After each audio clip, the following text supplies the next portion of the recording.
আসসালামু আলাইকুম। আশা করি আপনারা সবাই ভালো আছেন। অনেকে জানতে চেয়েছেন বাংলা বাংলাদেশের মানুষকে কিংবা অন্যান্য দেশের মানুষকে ইতালি থেকে কেন আলবানিয়ে পাঠিয়ে দেওয়া হচ্ছে এবং সাথে চিপিএরে কি? চিপিএরে যা ইংলিশে বলা হয় সিপিআর। অনেকে জানতে চেয়েছেন এই দুইটা বিষয়ে। তো আলবানিয়া কাদেরকে পাঠানো হচ্ছে? মূলত যারা লিবিয়া দিয়ে আসতেছে। ইতালির সরকার জর্জিয়া মেলোনি আইন করেছিল যে লিবিয়া থেকে যারা আসবে তাদেরকে আলবেনিয়া পাঠানো দেওয়া হবে। তো উনি 2বার পাঠাইছিল। রোম আদালত এটাকে খারিজ করে তাদেরকে আবার ইতালি আনার জন্য আইন করেছিল। কিন্তু জর্জিয়া মেলোনি এটা সিপিএ আইনে কনভার্ট করে এখন যারা আসতেছে তাদের অধিকাংশকেই লিবিয়া পাঠানো হচ্ছে। এখানে আসার পরে কয়েকদিনের মধ্যে তাদের কমিশন হচ্ছে, 1 সপ্তাহের মধ্যে রেজাল্ট আসছে, যার রেজাল্ট নেগেটিভ তাকেই পাঠানো হচ্ছে। আর সিপিআর আইনটা নতুন না, সিপিএরে আরও আগেও ছিল, এখনও আছে।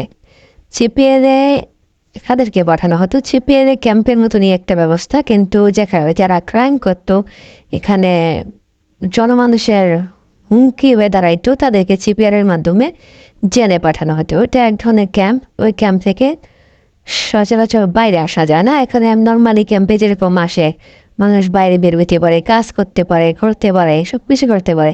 কিন্তু সিপিএলে যারা পড়ে তারা ভেতরেই বন্দী থাকে, তাদের একটা বাউন্ডারি থাকে, বাউন্ডারি ওয়ে তারা আসতে পারে না।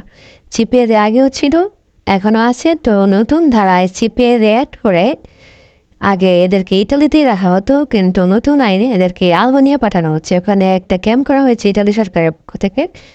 তো সিপিআরে আহত যা আছে তাদেরকে ওখানে পাঠানো হচ্ছে। আর নতুন সিপিআরে হয়নি, সিপিআরে পুরানি ছিল।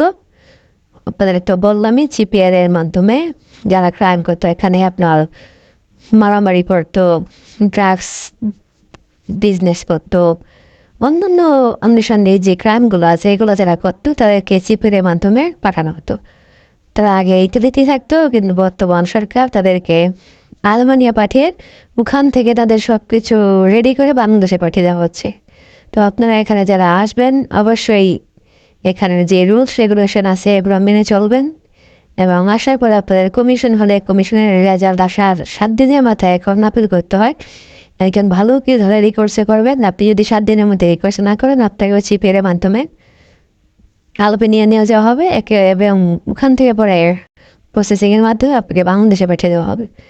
তো যারাই আসবেন কোনো ক্রাইমের সাথে জড়িত হবেন না। এখানে যে রুলস রেগুলেশন আছে এগুলো মেনে চলবেন, কাজ করবেন, ভাষাটা ভালোভাবে শিখবেন। এখানে ভাষার অনেক গুরুত্ব। আপনি যদি ভাষাটা ঠিক করে বলতে পারেন, আপনি এখানে মনে করেন কাগজ পাওয়ার জন্য 80% এগিয়ে থাকবেন। তো অবশ্যই চেষ্টা করবেন ভাষাটা ভালোভাবে শেখার জন্য। আর এগুলো নিয়ে ভয় পাওয়ার কিছুই নেই। আপনি যদি রুলস রেগুলেশন মেনে চলেন আপনার কোনো সমস্যা হবে না। এইগুলো আগেও ছিল, এখনও আছে। তো এগুলো টেনশনের কিছু নাই। শুধু আপনি আসার পরে এখানে যে রুলস রেগুলেশন আছে এগুলো মেনে চলবেন, তাহলে সব কিছু ভালো থাকবে, আপনার কোনো সমস্যা হবে না। আর কাগজ পাওয়ার জন্য কোনো সমস্যা হবে না। আর যদি আপনি রুলস না মানেন, তাদের কথা মতো না চলেন, আইন না মেনে চলেন, এখানে আইনের ব্যাঘাত ঘটান, তাহলে তো আর আপনাকে আর কেউ জোর করে এখানে রাখতে পারবে না। যদি আপনার এখানে থাকার ইচ্ছে হয় তাহলে সুন্দর করে আইন মেনে চলুন, কাজ করেন, ভাষা শিখেন, আনুষঙ্গিক যে কাজগুলো আছে সামাজিক কাজের সাথে যুক্ত হন। ক্রাইম থেকে দূরে দেখুন। ভালো থাকবেন।